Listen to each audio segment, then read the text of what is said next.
안녕하세요, 내부자들입니다. 안녕하세요. 우울증은 존재하지 않는다라는 이야기들이 요즘에 유행처럼 번지고 있어요. 네, 이 우울을 극적으로 표현하는 것뿐만 아니라 우울증 이 자체가 꾀병이고 존재하지 않는다는 건데요. 그러다 보니까 이 우울증은 의지로 이겨낼 수 있다, 혹은 이겨내야 한다라는 주장으로까지 이어집니다. 깝깝합니다. 네, 우울증이란 질환의 핵심 증상 중 하나가 의지가 안 생기는 건데, 그렇죠. 네. 우울증으로 힘들어하는 분들에게 넌 왜 의지로 이겨내지 못하냐라는 말은 정말 더 상처가 되고요. 스스로도 답답해 죽겠는데, 정신의학계에서 정의하는 우울증은 이름이 좀 문제인 것 같아요. 우울감만 있다고 생각하기 쉬운데, 우울감은 증상 중 하나일 뿐이고요. 뇌의 정신 기능이 전반적으로 저하되어서 생각과 사고 과정에 변화가 생기고, 의욕, 동기가 떨어지고, 행동도 느려지고, 수면이나 식욕, 성욕들을 포함한 전반적인 실체 활동, 그리고 이게 드러난 일상생활에 장기적으로 악영향을 미치는 상태를 얘기하는 거거든요. 그래서 우울증이 존재하지 않는다고 주장하는 이유들 보고 저희가 한번 반박해 보려고 합니다. 네, 그 첫 번째로 우울증이 존재하지 않는다라고 주장하는 그 첫 번째는요, 이 우울증은 환경만 해결되면 나아진다, 병이라고 할 수 없다라는 거예요. 우울증이라는 게 병이 아니라 스트레스 때문에 느끼는 어떤 일시적인 우울감일 뿐이라는 건데요. 그래서 이런 우울감에 계속 빠져들기만 하면서 본인이나 막 남들을 힘들게 한다는 거예요. 그래서 보면은 뭐 일찍 자고 일찍 일어나고, 또 생각 없이 일 열심히 하면 나아진다 라든지, 돈 몇 억 생기면 이 우울증 금방 해결된다 라고들 하거든요. 어떻게 생각하세요? 깝깝합니다. 네, 마음 같아서 한 대 쥐어받고 싶고요. 네, 막 숨이 턱턱 막히죠? 네. 사실 뭐 발레를 들자면 끝없이 있겠죠. 유명한 재벌 분들 중에도 뭐 자살을 하게 되는 경우들이 있고, 저한테 진료 오시는 분들만 봐도 사실 우리가 흔히 말하는 열심히 사는 사람, 그리고 사회적으로 괜찮은 위치에 올라간 안정적인 지위를 가진 사람들이 많습니다.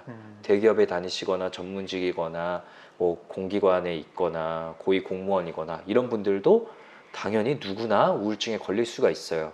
저희가 우울증이 왜 생기냐를 얘기할 때, 우울증은 생물학적인 요인, 그리고 심리적인 요인, 환경적인 요인 세 가지가 다 복합적으로 작용해서 발생합니다. 그래서 환경적인 요인이 좀 크게 차지했던 분들은 이게 해결이 되면 우울 증상이 빠르게 해결되기도 해요. 그런데 이게 해결되더라도 우울 증상이 지속되거나, 혹은 환경적인 스트레스가 애초에 별로 없는데도 불구하고 다른 두 가지 요인으로 인해서 우울 증상이 발생하는 경우들도 정말 많습니다. 네, 하나씩 말씀을 드려볼게요. 첫 번째로 환경적인 스트레스가 크게 없는데도 우울 증상이 발생하는 경우. 그렇다면 결국에 어떤 뭐 생물학적인 요인이 좀 크게 작용하는 경우일 텐데요. 예를 들어서 월경전 증후군이라든지 뭐 산후우울증, 뭐 폐경 이행기나 갱년기 우울증처럼 이런 여성 호르몬의 급격한 변화가 되는 그런 시기에 우울증, 우울감을 호소하는 경우가 있고, 남성 같은 경우에도 남성 호르몬이 테스토스테론이 저하되면서 우울이나 무기력 같은 증상이 나타날 수도 있어요. 그리고 뭐 흔하게는 뭐 뇌경색이라든지 아니면 뭐 갑상선 기능 저하증처럼 이러면서 2차적으로 우울하고 또 무기력해지는 경우들도 많습니다. 네, 그래서 저는 이런 우울증이 없다라고 주장하는 사람들은 그럼 다른 조현병이나 조울증 같은 역시 비슷한 기전으로 일어나는 질병들 또한 없다고 생각하는지 정말 궁금해요. 마음 같아서는 저희가 근무했던 그런 폐쇄병동 같은 곳에 진짜 몇 시간만 있어도 내가 정말 경솔한 말을 했구나라는 걸 즉각 알게 될 텐데요. 정말 이런 생물학적인 요인이라는 거는 확실하게 존재합니다. 예를 들어서 요즘 같은 장마 기간에 좀 햇볕도 많이 못 쬐고 이러면은 이런 생물학적인 요인이 취약한 분들은 기분이 진짜 저하되기 시작하고 우울증 환자분들 증상이 악화되는 경우도 정말 많습니다. 이런 계절성 우울증이라는 건 정말로 존재하고요. 그래서 환경적으로는 그 전 세계 어디보다 괜찮을 북유럽 쪽 나라들이 실제로 우울증 굉장히 많고, 그렇죠. 상호일제 처형량도 굉장히 많잖아요. 이런 거 역시 명백한 증거라고 볼 수 있겠죠. 또한 이런 환경적인 요인이 해결되더라도 우울 증상이 지속되는 경우도 당연히 많습니다. 우울증은 이제 뇌라는 신체 기관이 오랜 기간 계속해서 스트레스 받다 보니까 뇌의 기능이 저하된 상태인데 다른 신체 기관도 똑같거든요. 아프게 만드는 요인이 해결됐다 하더라도 증상이 지속되는 경우는 많아요. 예를 들어서 저랑 규영이도 농구를 좋아하니까 이제는 뭐 발바닥도 안 좋고 발목도 안 좋고 무릎도 안 좋고 허리도 안 좋고 여러 군데가 안 좋은데 쉰다고 농구 안 한다고 바로 이제 좋아지는 게 아니거든요. 시간이 꽤나 걸립니다. 계속 손목을 써야 해서 손목에 염증이 생긴 뭐 개발자나 뭐 프로게이머 이런 분들이 당장 며칠 쉬면은 분명히 전보다 덜 아프고 나아지긴 하겠지만 완전히 염증이 호전될 때까지는 훨씬 더 긴 시간이 필요한 거 당연한 거 아니겠어요? 우울증도 비슷합니다. 다리가 부러져서 아픈데 돈이 생긴다고 부러진 다리가 막 붓고 갑자기 안 아파지는 거 아니잖아요. 이 죽고 싶지만 떡볶이는 먹고 싶어 작가인 이제 백세희 작가도 그렇게 비슷하게 말씀을 하셨었는데요. 돈이 생긴다면 우울감이 일시적으로 좀 호전될 수 있겠죠. 뭐 기쁠 수도 있고요. 하지만 이 우울증 자체가 다 나아지는 건 아닙니다. 마찬가지로 다른 어떤 즐거운 자극들, 네, 뭐 맛있는 음식, 네, 뭐 돈, 사랑하는 사람들 다 좀 긍정적으로 작용을 할 수는 있지만, 네, 이 자체가 뭐 충족이 됐다고 해서 뭐 우울증에 걸린 뇌가 당장에 그렇게 해결되는 건 아니에요. 네, 우울증이 존재하는 과학적인 근거에 대해서 그럼 좀 이제 얘기를 해보려고 합니다. 뭐 여러 가지 가설들이 있어요. 대표적인 가설은 세로토닌, 뭐 도파민, 노르에피네프린 같은 신경 전달 물질과 관련이 돼 있고, 이게 이제 가장 대표적인 가설이고요. 또한 감정과 스트레스를 처리하는 뇌 두 부위의 네트워크 변화가 동반되어 있다는 거. 이 두 개는 사실 이제 가설을 넘어서 거의 이제 진리로 받아들여지고 있는 것들인데요. 그래서 우울증을 겪고 있는 사람들은 편도체 부피 변화가 실제로 드러나기도 하고요. 이런 편도체와 대뇌 피질 사이의 연결이 감소하는 게 드러나 있죠. 자살 사고가 있는 우울증 환자분은 그 연결이 더 극적으로 감소되어 있는 게 보이고요.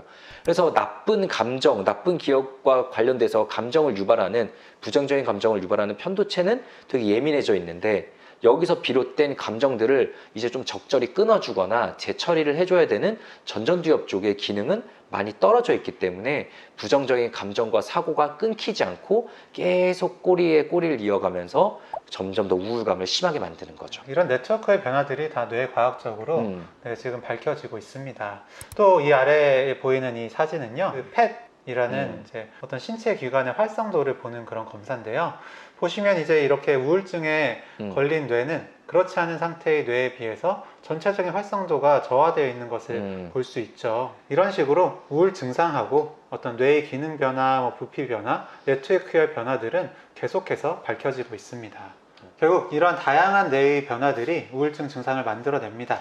이런 변화를 뭐 우울증이 아니라 뭐 뇌기능 부전증이라든지 아니면 뇌기능 저하 장애 뭐 이런 식으로 다른 병으로 이름을 붙일 수는 있겠지만 네, 존재하지 않는 게 아니에요. 우울한 감정과 우울증을 뭐 혼동해서 좀 사용을 하다 보니까 네, 이런 좀 잘못된 주장을 하시는 것 같습니다. 사실 우리가 어떤 신체 기관이든 간에 고장 날 때는 그 기전이 여러 개가 있거든요. 꼭 하나로만 설명할 수 있는 게 아니죠. 그래서 세로토닌 가설에 대해서도 되게 공격하시는 분들이 많은데 저희도 그게 완벽하고 그게 전부라고 생각하지 않습니다. 우리 신체에서 가장 복잡하고 중요한 기관인 뇌가 고장 나는데 이유가 뭐 단 한 개가 있겠어요?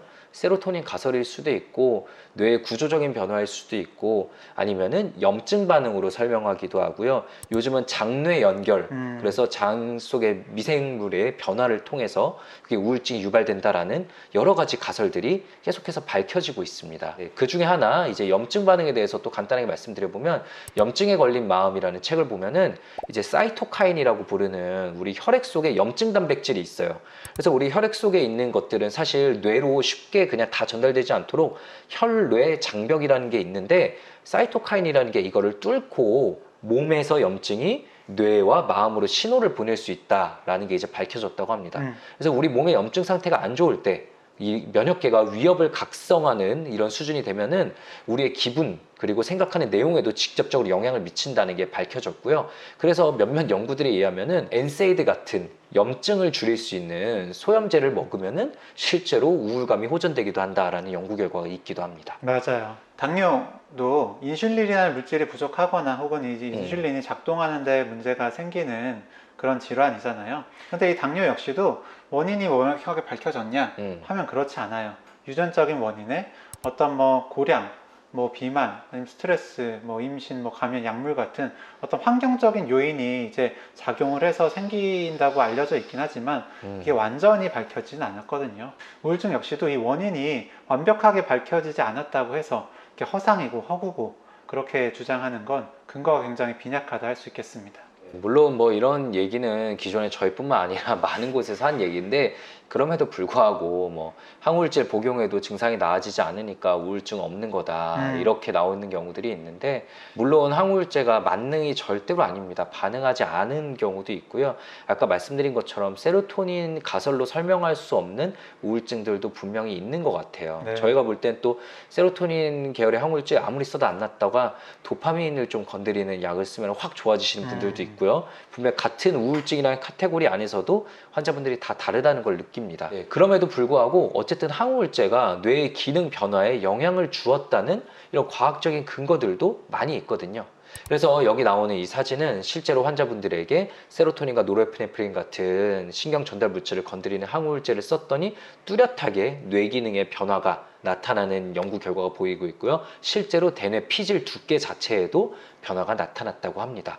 약을 쓰고 나니까 건강한 지원자들과 거의 똑같은 수준으로 돌아갔고, 반면에 위약을 쓴, 가짜 약을 쓴 사람들은 그런 변화가 나오지 않았다는 이런 명백한 연구 결과들이 있는 거죠. 다시 한번 말씀드리자면 우울증이라는 이름이 좀 오해를 주는 부분이 있는 것 같습니다. 우울증은 많은 사람들이 생각하는 것처럼 우울감을 주된 정서로 하는 질환이 아니고 전반적인 생각이나 감정, 행동 같은 여러 변화가 생기는 그런 질환이에요. 그래서 우울감과 우울증은 분명히 다르다는 거 한 번 더 말씀을 드리고요. 물론 우울 자체 혹은 이 부정적인 생각 자체에만 빠져 있다 보면 더 우울해질 수 있는 건 사실이에요. 그런데 우울해진 뇌의 상태에서는 더 부정적인 생각에 빠지게 되는 것 역시도 증상이거든요. 그래서 이제 빠져나오는 게 중요하긴 하지만 이거 역시도 혼자서 다 위주로만 할 수는 없습니다. 그래서 오늘 그 우울증은 존재하지 않는다 라는 주장들에 대해서 반박하는 영상을 좀 만들어 봤는데요.